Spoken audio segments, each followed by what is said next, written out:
Alerte coronavirus. Attention, attention, le coronavirus se transmet très facilement et fait des ravages. Pour l'éviter, le port du masque de protection est obligatoire en tout lieu.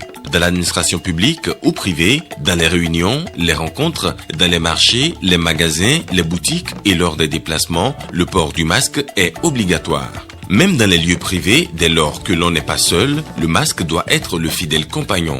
Mais attention, le port de masque de protection ne dispense nullement d'appliquer les autres mesures de prévention, notamment le lavage des mains à l'eau et au savon et l'observance de la distance de sécurité sanitaire d'au moins 1 mètre entre personnes. Enfin, s'abstenir de porter des gants en vue du lavage régulier des mains à l'eau et au savon ou de l'application de gel hydroalcoolique. Pour tout savoir sur l'épidémie du coronavirus au Bénin, rendez-vous sur le site web www.gouv.bj/coronavirus. Ceci est un message du gouvernement de la République du Bénin. Mise en service d'un réseau électrique dans l'arrondissement de Sodoromè, dans la commune de Boycon. L'opération est pilotée par les structures techniques du ministère de l'Énergie.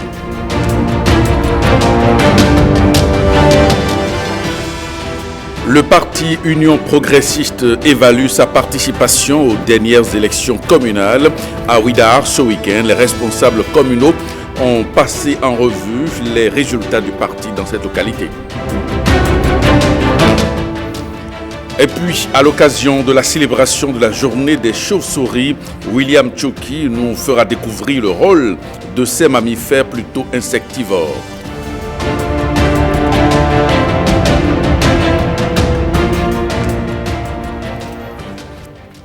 Bonsoir et merci de votre attention. On ouvre cette édition par cette séance d'évaluation du parti Union progressiste, évaluation des dernières élections communales et municipales à Ouidah. Alors, c'était donc le principal sujet au cœur des échanges entre les responsables communaux et les militants du parti. Blaise Adanko. Face à face, responsables et militants de l'Union progressiste de la commune de Ouidah.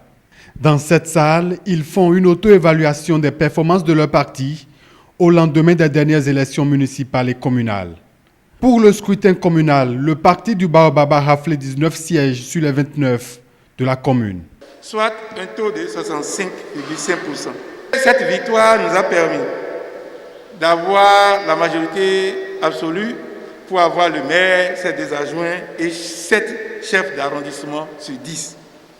Ce résultat, au terme des travaux, aurait pu être meilleur si le parti s'est mieux organisé, s'est mieux structuré et avait tenu compte de certains nombre de réalités sociopolitiques sur le terrain. Compte tenu des ambitions de départ, et même si les résultats forcent admiration et respect, il est nécessaire de réfléchir sur les insatisfactions. Nous avons noté que les élections communales ont eu un taux de participation très faible, 33%, ce qui est bien en deçà des 49% que le Bénin a connu de façon nationale. La mobilisation s'impose donc comme première stratégie pour rassembler toutes les forces, avec en ligne de mire les prochaines échéances électorales. Désormais, il faudrait que nous ayons un comportement citoyen, un comportement militant, afin de prouver que nous adhérons à l'action, n'est-ce pas, du gouvernement, à tout ce qui se fait depuis 2016 pour changer le visage du Bénin, changer le visage de la cité de Ouidah. La mobilisation pour 2021, c'est essentiel. Mais la mobilisation pour 2023, parce que l'objectif politique, c'est d'avoir chez nous les 5 députés. Mais l'autre enjeu qui est important, c'est 2031. Et pour aller à 2031, il faut avoir réglé 2026. Si nous ne sommes pas forts en 2021 et en 2023, je ne sais pas ce qui va se passer en 2026. Je souhaite que Ouidah retrouve ses lettres de créance en termes politiques pour que le développement de Ouidah, de la 5e circonscription, soit relevé. Avec l'Union progressiste, Ouidah veut maintenir le cap. Les responsables et militants veulent rester dans la dynamique du développement avec les nombreux projets dont la commune est bénéficiaire grâce au président Patrice Talon. Ceci doit nous permettre, n'est-ce pas, d'aller maintenant de porte à porte, faire du corps à corps avec les électeurs pour qu'ils sortent voter, faire du cœur à cœur, toucher leur cœur pour qu'ils sachent que désormais, la ville de Ouidah doit être la ville UP par excellence. Ils sont satisfaits globalement de cette matinée d'échange et je reste convaincu que plus que jamais maintenant, les militants UP de Ouidah sont mobilisés. Au cours de cette séance synthèse, des recommandations sont faites pour un travail plus élaboré sur le terrain. Des informations sont fournies aux militants pour la mise en place des structures de base dans les quartiers et les villages de Ouidah. Il reste avec l'Union progressiste, avec cette initiative, les lauréats du concours Graines de Baobab Micro d'Or, édition 2020, sont connus après la phase départementale qui s'est déroulée donc en ligne. 12 candidats finalistes ont planché devant un jury ce week-end à Cotonou. Stanislas Limpon, Bénédicte Bosso. La première du concours Graines de Baobab, la voici. Michel Anaël Takpa surclasse ses 11 concurrents et remporte le premier prix de l'édition 2020. Elle convainc les membres du jury par sa capacité à prendre la parole, la manipuler devant le public et séduit plus d'un. Les attentes du jury comblées. J'aurais aimé à votre âge avoir cette éloquence, cette capacité. Alors, la troisième est Mademoiselle Adjoloun Kaousarat du littoral avec 17 de moyenne. Le deuxième est Monsieur Mededa Georges de l'Ouémé avec 18 de moyenne. Et la première est Mademoiselle Takma de l'Atlantique avec 19 de moyenne. Je n'appréhendais pas vraiment, vu les autres lauréats, leur vision.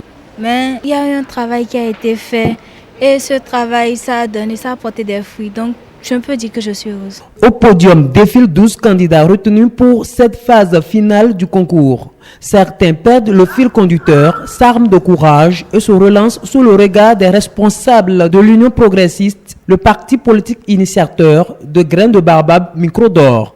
Tous les lauréats ont eu la moyenne. Donc vraiment, c'est des bons candidats qui sont venus de tous les départements ici. Cette année, il s'est agi pour les candidats d'apprendre à s'exprimer en public, de recevoir des notions clés dans les thématiques du civisme, du patriotisme, du panafricanisme et de revisiter les valeurs patriotiques enfouies dans notre hymne national. Ces candidats repartent chacun avec un présent. En leur faveur aussi, l'administration de l'Union progressiste fait déjà d'autres projections. En vous écoutant, je me suis demandé si on était bien au Bénin. Je ne m'attendais pas à tant de talent. Et je vois que notre pays peut être fier de vous. Je voudrais, au nom du Présidium, conclure avec vous un pacte, un contrat qui nous permet de vous suivre les années à venir pour savoir ce que chacune et chacun de vous devient. Cette édition de Graines de Baobab Micro d'Or a connu la participation des enfants béninois âgés de 13 à 18 ans résidant dans le pays. Ici, ils décernent un certificat de mérite au président d'honneur de l'Union progressiste en guise de reconnaissance. Avant de poursuivre cette édition, ce communiqué, la présidente de la République observe que depuis quelque temps, divers mouvements se réclamant du chef de l'État, Patrice Talon, organisent des manifestations de soutien à son action. À l'appui de ces manifestations, des affiches posters à son effigie sont parfois apposés. La présidente de la République tient à rappeler aux uns et aux autres que ces pratiques ne sont conformes ni à la vision du chef de l'État, ni à son combat contre le culte de la personnalité dans notre pays. Aussi, ces mouvements sont-ils invités à bien vouloir s'abstenir de rééditer les dites pratiques. Fait à Cotonou, le 29 août 2020, le ministre d'État, secrétaire général de la présidence Pascal Ironé Kopaki. Le réseau électrique de Todo dans la commune de Boycon a été officiellement mis en service. La cérémonie de mise en service de cette infrastructure a eu lieu au centre des loisirs de Todo en présence du représentant du ministre de l'Énergie. Le point avec Bruno Swahili et Évariste Zoman. Fermez. Envoyez ça plus fort. Allez. La lumière luit enfin sur Todo, longtemps resté plongé dans le noir. C'est une grande première pour ce village situé dans l'arrondissement de Sodoromè, commune de Boycon. La mise en service officielle de l'ouvrage d'électrification par raccordement au réseau de la Société béninoise d'énergie électrique sonne comme la fin d'un cycle et vient traduire la volonté manifeste du chef de l'État d'électrifier les contrées même les plus reculées. Vous venez ainsi de voir, chères populations, une belle démonstration de l'engagement pris et exécuté par le chef de l'État, le président Patrice Talon. Il a dit, il a fait. Il y a moins d'un mois, nous avons lancé des études pour l'électrification de 12 de nos villages, 12 villages et quartiers de Boycon. C'est dire que Boycon, tout doucement, est en train de quitter l'obscurité. C'est une nouvelle démonstration de ce que le PHD se déroule à merveille. Nous sommes aujourd'hui sur le secteur de l'énergie. L'accès à l'électricité constitue une préoccupation majeure des autorités au plus haut niveau de l'État. Et l'objectif d'atteindre donc l'accès pour tous à l'électricité se poursuit progressivement au fil des jours. Tout comme d'autres localités, Todo vient d'avoir sa part de l'électricité. L'ouvrage d'électrification mis désormais en service au profit des populations de Todo présente toutes les caractéristiques techniques pour desservir la localité dans son ensemble. Ces travaux ont consisté à la construction de 4 km de ligne HTA, de 2,2 km de ligne basse tension qui dessert les ménages, avec un transformateur de 100 kVA.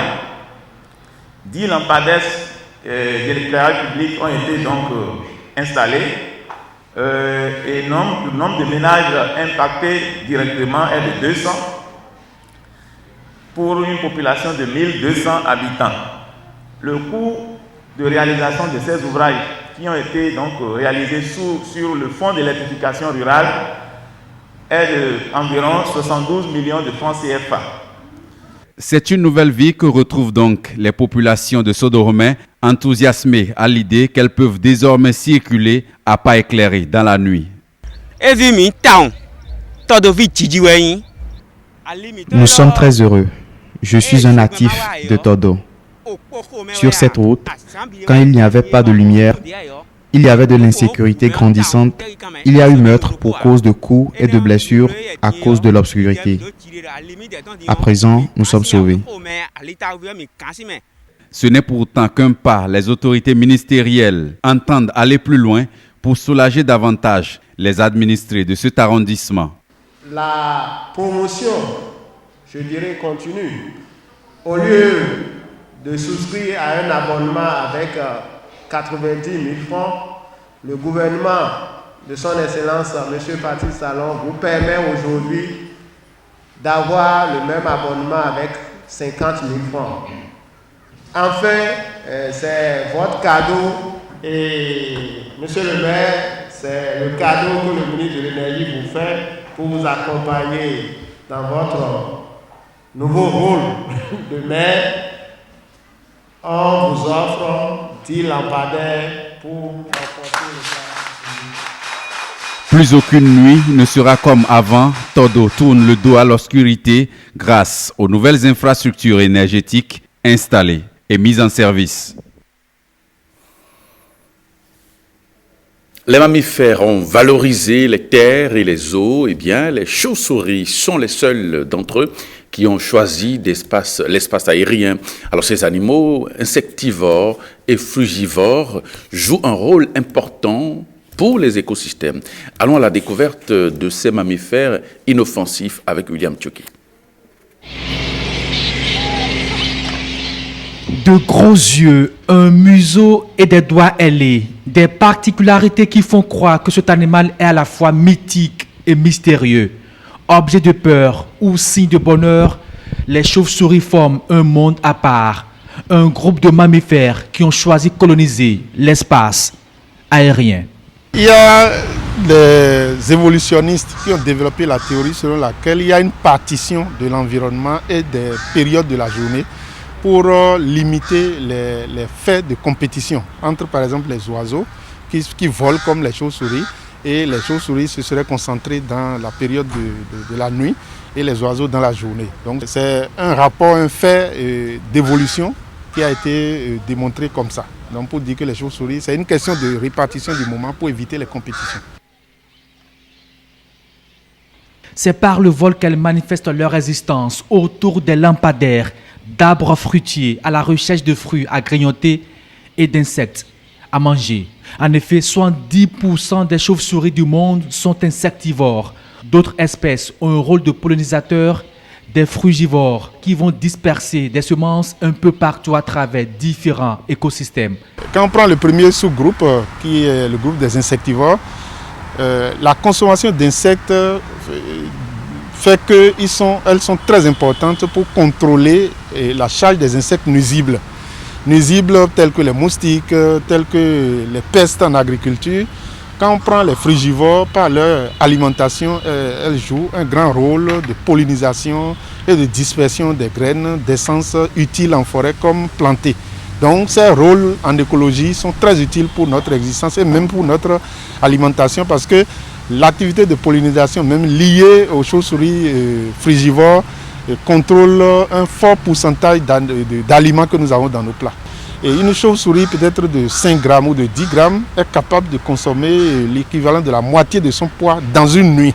Alors vous imaginez combien d'insectes, et en l'occurrence les moustiques qu'on peut mettre ensemble pour faire 1 gramme, 2, 3, 4, 5 grammes. Donc c'est des milliers d'insectes qui sont consommés chaque nuit par les chauves-souris insectivores. Donc si on n'a pas ces animaux qui nettoient notre environnement entre griffes, alors on ne pourra pas vivre avec la charge des insectes. Les chauves-souris font partie des mammifères placentaires. L'embryon se développe à l'intérieur du corps de la femelle.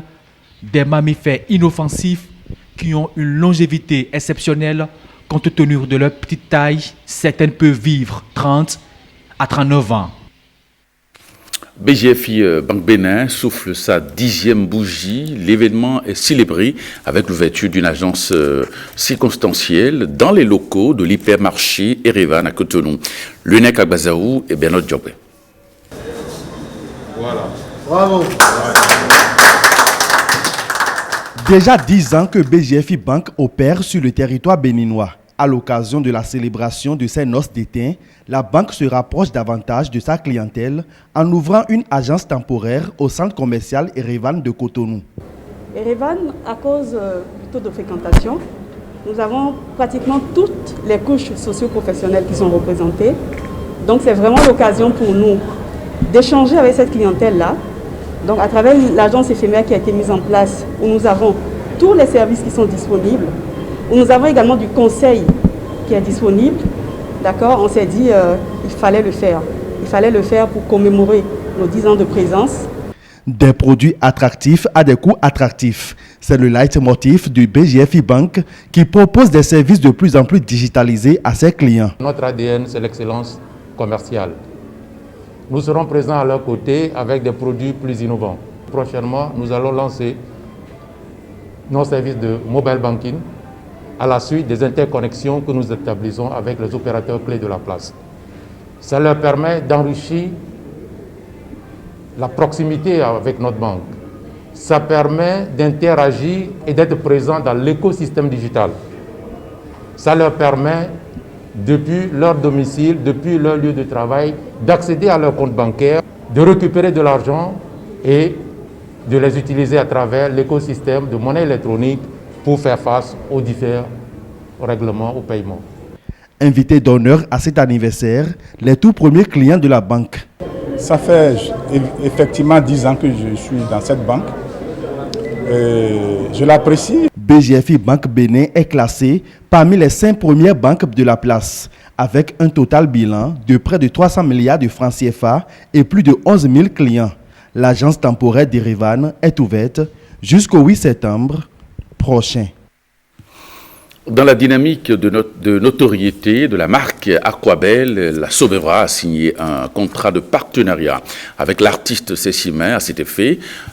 Pour marquer cet accord de partenariat, l'artiste Cécimin a effectué ce week-end une descente sur l'esplanade extérieure du stade de l'Amitié Général Mathieu Kérékou afin d'aller au contact de la cible du produit, Robert Copin-Edor.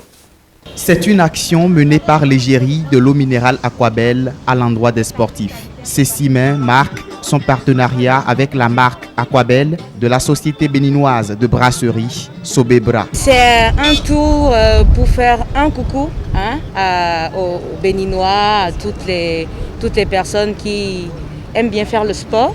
Et il faut savoir que le sport, c'est la santé, et le sport, quand on dit sport, on parle d'eau. La première boisson qu'il faut quand on fait du sport, qu'on transpire beaucoup, c'est de l'eau. Et je suis passée avec la Sobebra et Aquabel pour leur dire que le geste à faire, c'est boire Aquabel. C'est l'occasion pour la brand Ambassador de sensibiliser les consommateurs sur les bienfaits de l'eau Aquabel et surtout sur le respect des gestes barrières. Aquabel est très léger, c'est très light, c'est ce qu'il faut comme boisson, comme eau, pour pouvoir accompagner leurs activités sportives et également hydrater leur peau, se faire du bien, rendre équilibre leur organisme. Les risques de pouvoir contracter le virus sont toujours là et que les mesures de distanciation sont toujours conseillées par l'OMS, par toutes les institutions de santé, par l'État, le gouvernement béninois, et qu'aujourd'hui on refuse les attroupements à condition de pouvoir respecter en tout cas les gestes barrières, de mettre les masques. Et donc, il faut mettre l'accent dessus. L'eau minérale Aquabel est disponible sur toute l'étendue du territoire national à un prix abordable. Son prix est bien connu, c'est 400 francs la bouteille. Mais nous sommes sur un marché libéral. Les gens fixent le prix comme ils veulent. Sinon, le prix conseillé, c'est 400 francs la bouteille, le grand format, le 1,5 litre. Et la petite bouteille de 50 centilitres est à 250. Cette action est une première parmi une série de grandes actions à réaliser les jours à venir autour de la marque pour le plaisir des consommateurs de l'eau, Aquabel. Et parlons du sport d'entretien qui se veut être désormais plus professionnel et adapté aux différentes tranches d'âge dans le plateau. Alors pour amener les moniteurs des associations et clubs sportifs de son département à mieux s'adapter, donc adapter l'activité aux normes requises, le directeur départemental des sports du plateau les a conviés à un atelier de renforcement de capacité. Fibien Bassao. Une trentaine de moniteurs des clubs et associations de sport d'entretien venus des 5 communes du plateau ont répondu à l'appel du directeur départemental des sports de ce département. En organisant cet atelier, les initiateurs entendent améliorer les prestations des moniteurs pour un sport d'entretien sain, respectant les techniques et normes en la matière. C'est pour rester en harmonie avec la vision du président de la République, son Excellence Patrice Talon, à travers son ministre des Sports, Oswald Omeki, qui a instauré d'ambitieux programmes dans le domaine du sport et qui entre en ligne de compte de la présente formation des moniteurs de clubs et associations du sport d'entretien, qui est une activité louable inscrite dans le plan annuel de travail de notre département. La présente formation vise à renforcer les capacités des moniteurs pour qu'à leur tour, ils puissent aider les populations dans l'entretien de la santé de ces derniers, dont les bénéficiaires sont les travailleurs, les personnes âgées. Pour mieux faire profiter cette opportunité aux populations du plateau, dont l'engouement au sport d'entretien n'est plus à démontrer, il faut révéler les potentialités qui somnolent en elles. Et cela passe par une adaptation des activités sportives et des activités menées au quotidien par les amateurs du sport d'entretien. J'ai vu l'engouement à travers le ministère que les gens ont porté par rapport au sport d'entretien. C'est la toute première au niveau du plan national où les gens sont en train de donner un cachet solennel au sport d'entretien que, sans le savoir, nous le pratiquons tous les jours. Maintenant, nous sommes en train de formaliser cette formation. Mais avec cette formation, je pense que nous allons comprendre ce qu'il faut faire au troisième âge à part, ce qu'il faut faire aux jeunes à part, et des exercices adaptés à chaque type de personne. C'est une chance pour nous parce que nous travaillons en temps dans certaines conditions sans connaître certaines notions, surtout la physiologie. Et cela, pour le support d'entretien, nous avons 3 catégories d'âge. Il va falloir qu'on sache quoi apporter à chaque catégorie d'âge pour qu'ils soient satisfaits et être en bonne santé. Pratiquer le sport d'entretien pour un équilibre de l'organisme est un atout, mais le faire selon les règles de l'art, c'est encore mieux. Il faut souligner que cette activité se mène dans le strict respect des mesures barrières.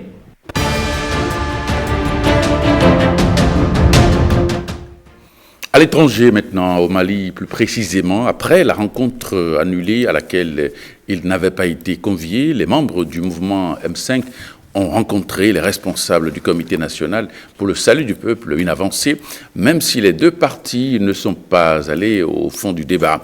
Et puis, en Palestine, les populations détruisent elles-mêmes leurs maisons pour non permis de construction. Et plus loin, aux États-Unis, certains parents ont trouvé la parade à l'école en temps de pandémie. Estelle Pazot.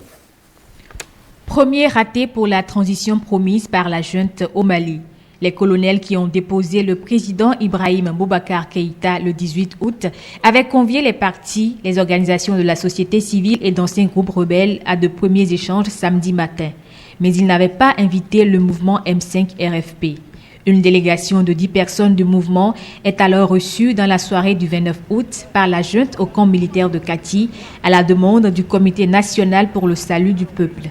Cette rencontre a pour but de mettre en place les bases d'une collaboration entre le CNSP et le M5 RFP pour une transition harmonieuse au Mali. Je dirais que le malentendu a été dissipé. Le plus important, c'est avancer. Et nous allons avancer pour l'intérêt du peuple malien. Je vous avais dit il y a quelques jours que le M5 RFP a élaboré un document sur la transition. Notre souhait, c'est qu'il y ait une articulation harmonieuse entre les positions du M5 RFP et celles du CNSP. Il va sans dire que cette première rencontre ne pouvait pas nous permettre d'aller au fond du débat, parce que le document que nous avons élaboré vient d'être remis au CNSP, qui a besoin d'un certain temps pour l'examiner, le confronter à sa propre vision, et nous avons convenu que nous aurons une deuxième séance de travail. Sans permis, ces Palestiniens sont poussés à détruire leurs maisons. Ils avaient 2 choix, les démolir eux-mêmes ou se voir facturer par la mairie le coût de la destruction. Ils ont choisi la seconde option. En Palestine, c'est très courant. Les autorités démolissent régulièrement ce qu'elles considèrent comme des constructions illégales de maisons érigées par des Palestiniens à Jérusalem-Est et dans des secteurs de Cisjordanie occupés. À Jérusalem-Est, les Palestiniens affirment qu'il est presque impossible d'obtenir des permis de construire de la part des autorités israéliennes et qu'il en résulte une pénurie de logements. La municipalité de Jérusalem nous fait du mal ou nous complique la tâche pour obtenir le permis. Par exemple, pour construire un immeuble de 100 mètres carrés, il faudra débourser plus de 100 ou 120 000 $ et c'est un coût très élevé que nous ne pouvons pas nous permettre. Et il faut plus de 7 ou 10 ans pour obtenir le permis. Aux États-Unis, précisément en Californie, face à une rentrée scolaire principalement virtuelle en raison de la pandémie de Covid-19, de nombreux parents américains qui en ont les moyens misent sur un apprentissage au format capsule pour leurs enfants. Ces capsules qui se développent un peu partout à travers le pays sont constituées de petits groupes d'enfants. Ils se réunissent dans les maisons des uns et des autres pour travailler avec un enseignant ou un tuteur qui est souvent présent physiquement, mais qui peut aussi intervenir par Internet.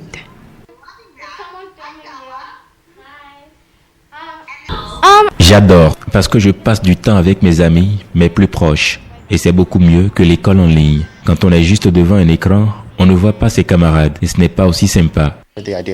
L'idée, c'était de rassembler un groupe de copines pour qu'elles puissent se voir une fois par semaine, mais aussi qu'elles aient du temps avec un professeur pour les aider ou les soutenir dans les matières qui leur posent de difficultés, ou simplement avoir cette interaction et cette attention qu'elles n'ont plus aujourd'hui.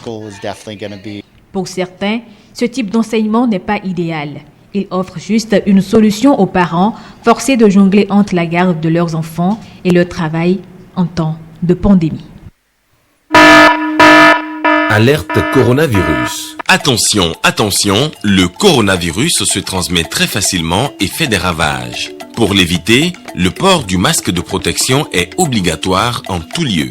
Dans l'administration publique ou privée, dans les réunions, les rencontres, dans les marchés, les magasins, les boutiques et lors des déplacements, le port du masque est obligatoire. Même dans les lieux privés, dès lors que l'on n'est pas seul, le masque doit être le fidèle compagnon. Mais attention, le port de masque de protection ne dispense nullement d'appliquer les autres mesures de prévention, notamment le lavage des mains à l'eau et au savon et l'observance de la distance de sécurité sanitaire d'au moins 1 mètre entre personnes. Enfin, s'abstenir de porter des gants en vue du lavage régulier des mains à l'eau et au savon ou de l'application de gel hydroalcoolique. Pour tout savoir sur l'épidémie du coronavirus au Bénin, rendez-vous sur le site web www.gouv.bj/coronavirus. Ceci est un message du gouvernement de la République du Bénin. Et retour sur ce communiqué, la présidente de la République observe que depuis quelque temps, divers mouvements se réclamant du chef de l'État, Patrice Talon, organisent des manifestations de soutien à son action. À l'appui de ces manifestations, des affiches et posters à son effigie sont parfois apposés. La présidente de la République tient à rappeler aux uns et aux autres que ces pratiques ne sont conformes ni à la vision du chef de l'État, ni à son combat contre le culte de la personnalité dans notre pays. Aussi, ces mouvements sont-ils invités à bien vouloir s'abstenir de rééditer les dites pratiques fait à Cotonou le 29 août 2020, le ministre d'État, secrétaire général de la présidence, Pascal Ironé Koupaki.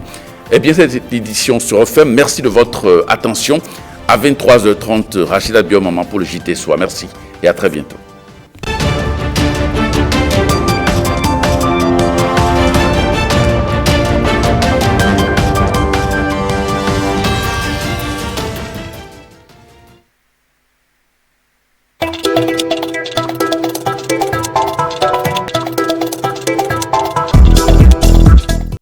Baba, Nam. Franchement, 107.4, je ne sais si je serai encore assis avec vous. Mon fils, je remercie le gouvernement pour cette initiative. En notre temps, sans argent, on n'avait pas accès aux soins adéquats. Mais aujourd'hui, grâce à cette carte, nous avons tous droit à une bonne prise en charge. Papa, Baba, je peux aller me faire soigner au centre de santé si je suis malade. Oui. Chacun a sa carte, les enfants et les femmes enceintes aussi. Donc tu connais tout ça? Je connais tout. Va me chercher Barou. Je dois aller au champ annoncer la bonne nouvelle. Les amis, c'est grâce à cette carte que je suis debout aujourd'hui devant vous. J'ai pu accéder à des soins gratuits. Récupérer une santé de fait. Nous l'avons tous. Gardons-la jalousement. Ne la perdons surtout pas. Désormais, c'est notre sauveur. Avec votre carte biométrique, dans les centres de santé publics ou confessionnels, vous bénéficiez de la consultation gratuite et une prise en charge selon les modalités fixées par l'État. Arche, votre protection et votre soutien.